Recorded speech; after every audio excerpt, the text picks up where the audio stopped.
गुरु ब्रह्मा गुरु विष्णु गुरुर्देवो महेश्वर गुरु साक्षात् परम ब्रह्म तस्मै श्री गुरुवे नमः। सदाशिवसमारंभां शंकराचार्य मध्यमाम् अस्मदाचार्यपर्यन्तां वन्दे गुरुपरम्पराम्। ओम श्री गुरुभ्यो नमः। ओम श्री परमात्मने नमः। हम लोग जनक याज्ञवल्क्य संवाद का अध्ययन कर रहे हैं जो श्री गुरुदेव द्वारा लिखित है। यह बृहदराण्य उपनिषद पर आधारित है।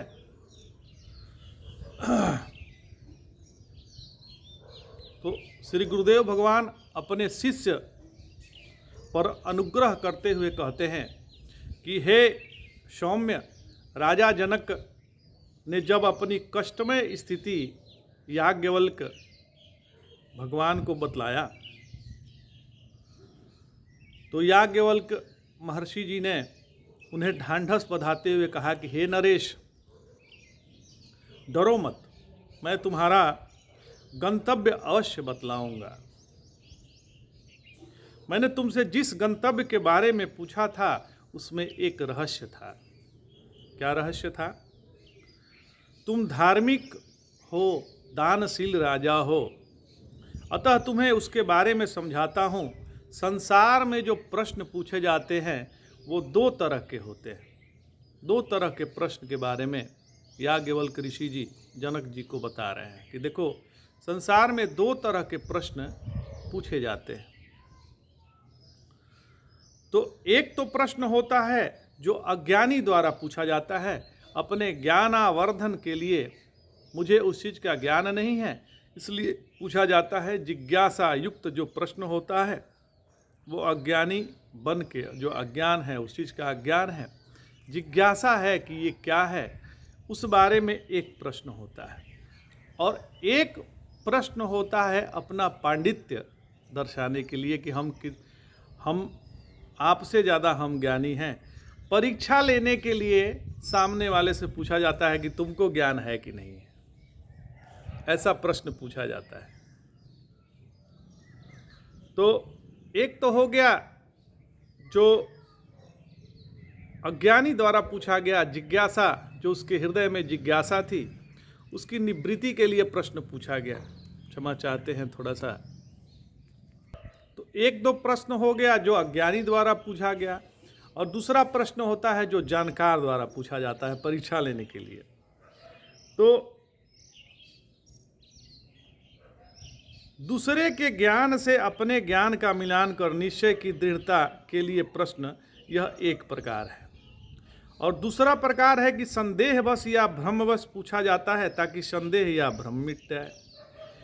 या अन्य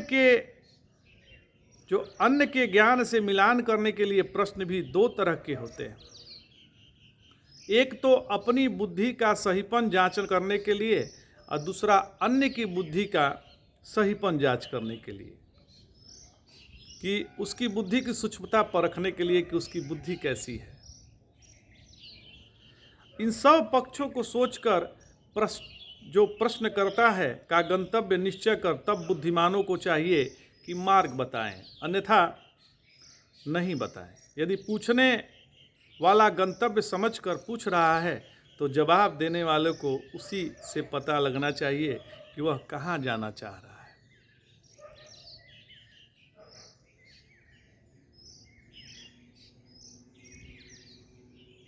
उसी के अनुसार जो जहाँ जाना चाह रहा है उसी के अनुसार उसको रास्ता बताने की आवश्यकता है। अगर प्रष्टा और पूछने वाले का गंतव्य का भी ज्ञान अज्ञान है तो दयालु बुद्धिमान को चाहिए उसे गंतव्य समझाए, उसके मार्ग का भी विस्तृत परिचय दे। मैंने तुम्हारी स्थिति समझने के लिए तुमसे गंतव्य का प्रश्न किया था कि अब तक जितने तुमसे ज्ञानी लोग मिले हैं तुमको क्या बतलाए हैं, उससे तुमने क्या समझा है। अब मैंने समझ लिया है कि तुम सर्वथा अज्ञान में हो, अतः मैं गंतव्य और वहाँ पहुँचने का उपाय दोनों ही सुस्पष्ट करूँगा। इसमें संदेह मत रखो और सावधान होकर सुनो जो मैं बताने जा रहा हूँ। श्री गुरुदेव कहते हैं कि हे सौम्य, इस पर आनंदित हो मन से राजा ने विप्रराज भगवान भास्कर के शिष्य मुनि याज्ञवल्क्य से कहा कि हे भगवान, आप आदेश दें, उपदेश दें, मैं सावधान हूँ, मैं सावधान हो गया हूँ, आप आदेश दीजिए, उपदेश दीजिए। और तब मुनि याज्ञवल्क्य ने सूर्य भगवान से प्राप्त विद्या का राजा को उपदेश दिया। सूर्य भगवान से ब्रह्म विद्या का ज्ञान मिला था याज्ञवल्क्य जी को। तो जो ज्ञान सूर्य विद्या से उनको मिला था, सूर्य के भगवान से मिला था, वही ज्ञान जो है याज्ञवल्क्य जी राजा जनक को सुनाने लगे।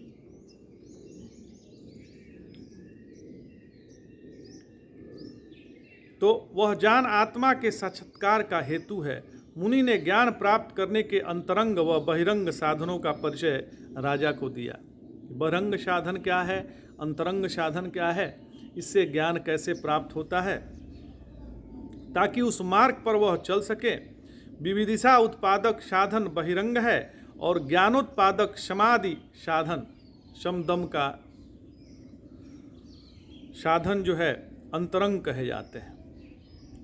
तो हे सौम्य, महामुनि याज्ञवल्क्य ने उपदेश प्रारंभ किया कि सुनो, सभी को स्वरूपतः अपरोक्ष आत्म तत्व अविद्यावश देह में तदात्म्याभिमान का देहधारी हुआ जब इंद्रियों से विषय ग्रहण करता है। देखो, सब तो साक्षात सच्चिदानंद स्वरूप है, वही जो आत्मा है वही अपना स्वरूप है। और जब वह आत्म तत्व अविद्यावश देह को सत्य मानता है, अपने को देहाभिमानी मानता है, अपने को इंद्रियों द्वारा विषयों का ग्रहण करता है, तो यह आत्मा लौकिक प्रमाणों से निर्णय स्वभाव वाला है, हालांकि नहीं है। देह शरीर में दो तरह उपस्थित है, एक इंद्र रूप से और दूसरा इंद्राणी रूप से। दो तरह से यह उपस्थित है इस देह में, एक इंद्र के रूप से है, एक इंद्राणी के रूप से है। जिस भूत भौतिक विश्व की आत्मदेव ने माया से सृष्टि की है, उस सब को उसने देख लिया, इसलिए आत्मा का नाम पड़ गया इंद्र। इंद्र को क्या कहते हैं? जिसने उस भूत भौतिक विश्व की आत्मदेव ने माया से सृष्टि की है, उस सब को इसने देख लिया, तो उसका नाम पड़ गया इंद्र। और यदि इदम अर्थात विश्व का दृष्टा से इदंद्र कहलाता चाहिए, तथापि पूज्यों का साक्षात नाम लेना अनुचित होने से आत्मा इंद्र ही प्रसिद्ध हुआ।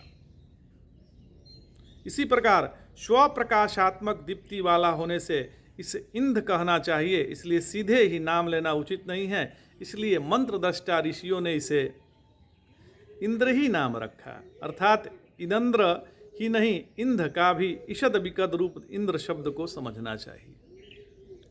देखिए, विषय तो बड़ा कठिन है, लेकिन यदि आप प्रेम से सुनेंगे, श्रद्धा रख के सुनेंगे, तो आपको समझ में आने लगेगा। उतना भी कठिन नहीं है।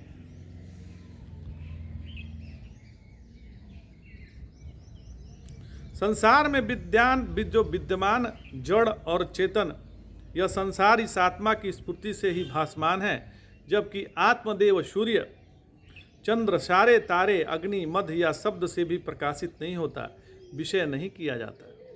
ये आत्मदेव ऐसे हैं जो इनके प्रकाश से प्रकाशित नहीं हैं, उनके प्रकाश से ये सब प्रकाशित हैं। चाहे सूर्य हो, चंद्रमा हो, तारे हो, कुछ भी जिससे प्रकाश निकल रहा है, अग्नि ही हो, दीपक हो, उसका जो परम तत्व है वह आत्मा ही है।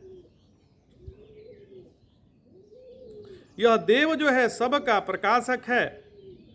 ऐसा कहीं नहीं होता कि यह स्वयं भासमान न हो, इसलिए विद्वान इसे स्वप्रकाशक कहते हैं। अन्यों से प्रकाशित न होकर प्रकाशमान होना ही स्वप्रकाश होना है। अन्य से ये प्रकाशित नहीं है, यह स्वप्रकाशित है। यहाँ प्रकाश से ज्ञान समझना चाहिए, चाक्षुष रोशनी नहीं समझना चाहिए। वह तो तेजस तत्व का गुण है, आत्मा का नहीं।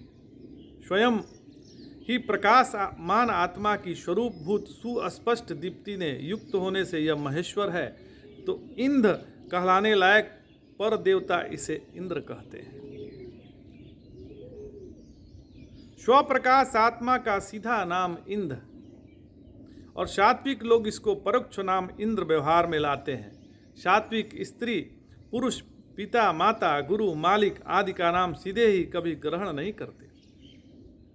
ऐसा तो तामस लोग ही कर सकते हैं। सात्विक तो अन्यों के भी ऐसे व्यवहार को सह नहीं पाते जिससे मान्यों के प्रत्यक्ष नाम का ग्रहण हो। पिता और जो पिता आदि पूज्यों को भी क्योंकि यही अच्छा लगता है कि पुत्रादि उसके साक्षात नाम का उच्चारण न करें। हालांकि नहीं करना चाहिए। देखिए, अपने पिता का नाम नहीं लेना चाहिए, माता का नाम भी नहीं लेना चाहिए, अपना नाम भी नहीं लेना चाहिए, अपने गुरु का भी नाम नहीं लेना चाहिए, क्योंकि सब ये आत्मस्वरूप ही हैं, तो इनका नाम नहीं लेना चाहिए। व्यवहार दृष्टि यही है। अग्नि आदि देवता तो सात्विकों के भी मूर्धन्य हैं, इसलिए वे इंद्र को इंद्र नाम से कहते हैं। इंद्र नामक यह परम पुरुष जब जगने की अवस्था में होता है तब इंद्रियों के बस में कर इस दाईं आंख में निवास करता है। ऐसा स्वर्गस्थ इंद्र वैजयंत नामक महल में रहकर सभी देवताओं द्वारा अर्पित भोग ग्रहण करते हैं। वैसे ही चक्षुरादि अध्यात्म देवों द्वारा बहुत तरह अर्पित नाना प्रकार के शुभ और अशुभ विषयों की दाईं आंख रूप महल में रहकर अध्यात्म इंद्र जो देह भाग आत्मा है ग्रहण करता है। हे सौम्य, सामान्यतः दाईं आंख से अधिक साफ दिखता है, बाईं आंख से कम दिखता है। इसलिए बाईं आंख में जो विश्व का अर्थात जीव का रूप है उसका नाम इंद्राणी है। जो जीव है वो इंद्राणी है, जो आत्मा है वह इंद्र है। तो उसी रूप से उनका ध्यान करना चाहिए। यह बताते हैं कि स्वर्ग की सभा में स्थित इंद्र की भोग्या इंद्राणी इंद्र के समान भोग वाली होती है और इंद्र के आसपास की किसी महल में रहती है। तो इंद्र तो वैजयंत नामक महल में रहता है। इसी तरह जगदीश जब जागरण अवस्था में परिच्छिन्न होते हैं तब उन आत्मरूप इंद्र की पत्नी बाईं आंख में रहा करती है। स्थूल भोग भोगने वाले अपने पति के साथ यह इंद्राणी नाना तरह से विराजती हैं। इसलिए इस इंद्र प्रिया को विद्वान विराट भी कहते हैं। यही विराट है, जो ये संसार दिख रहा है इसी की कृपा है।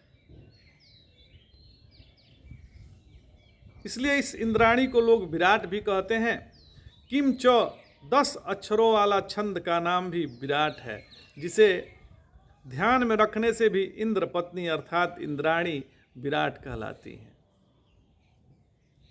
क्योंकि जैसे वाह 10 इंद्रियों का अधिष्ठाता है पुरुष या इंद्र, वैसे ही वह भी उनकी अधिष्ठात्री बनती है। मुख्य अधिष्ठाता पति होगा तो उसकी पत्नी भी तत्तुल्य होगी। वस्तु तस्तु अधिष्ठातित्वोपाधि रूप वृत्ति प्रत्यंग है और उपाहित रूप इंद्रांश है। हे सौम्य, महर्षि याज्ञवल्क्य आगे जनक जी को कहते हैं कि सभी का आत्मा जागृत अवस्था में यो इंद्र इंद्राणी रूप में स्थित है।